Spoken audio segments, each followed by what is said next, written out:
हा, सिंधु दरिया में पानी नाहे। ही जुमिलो हाणे सिर्फ़ शिकायत न पर हक़ीक़त बणिजी चुको आहे। न सिर्फ़ हिननि मशीन जो ही हाल थियो आहे पर पाणी न हुजण सबबि सिंध जी ज़राअत, माहौल ऐं माण्हुनि जी ज़िंदगीअ ते पिणु गहिरो असरु पियो आहे। छो जो सिंधु दरिया में पाणी नाहे। वेदर पंजाब सूबे तरफ़ां सिंधु दरिया मां केनाल कढी असांजे पाणीअ जो हिसो चुराइण लाइ आतो वेठो आहे। जितां सिंधु दरिया निकिरे थो उते डैम्स ऐं लिंक केनालूं कढी सिंध जो पाणी रोकियो वञे थो।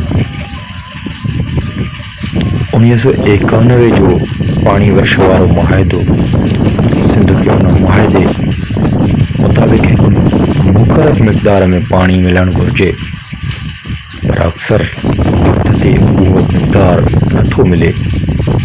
सिंध पंहिंजो हिसो घुरे थी पर पाणी खसारे जे नाले ते नथो ॾिनो वञे। अवली बरसातुनि जी घटिताई, बर्फ़बारी जी तब्दीली ऐं ग्लोबल वार्मिंग जे असरनि सबबि दरिया जो वहकिरो घटिजी वियो आहे। इन सबबि ज़राअत जी तबाही, ख़ासि तौर ते कपह, कणिक, चांवर जहिड़ा फ़सुल पिणु मुतासिर थी रहिया आहिनि। दरिया ते धाड़ो नामंज़ूर। दरिया ते धाड़ो नामंज़ूर। दरियाउनि जो पाणी समुंड ताईं नथो पहुचे, जंहिं करे सामुंडी पाणी ज़मीन में दाख़िल थी रहियो आहे ऐं समुंड ॿाहिरि खाई रहियो आहे। माण्हुनि जे लॾ पलाण, ख़ासि करे पुछड़ीअ वारनि ज़िलनि जहिड़ो त बदीन ठटो मां माण्हू लॾे ॿियनि शहरनि ॾांहुं वञण ते मजबूर आहिनि। पीअण जो पाणी बि नाहे।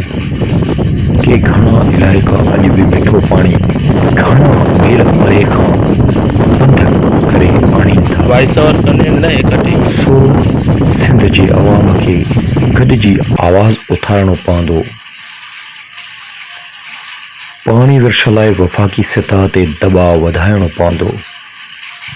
पाणीअ जे ज़ाया थियण ख़िलाफ़ क़ानूनी ऐं अमली क़दम खंया वञनि। मुक़ामी सतह ते पिणु पाणी बचाइण वारा तरीक़ा अपनाइणा पवंदा। सिंधुअ ते धाड़ो नामंज़ूर। सिंधुअ ते धाड़ो नामंज़ूर। सिंधुअ ते धाड़ो नामंज़ूर।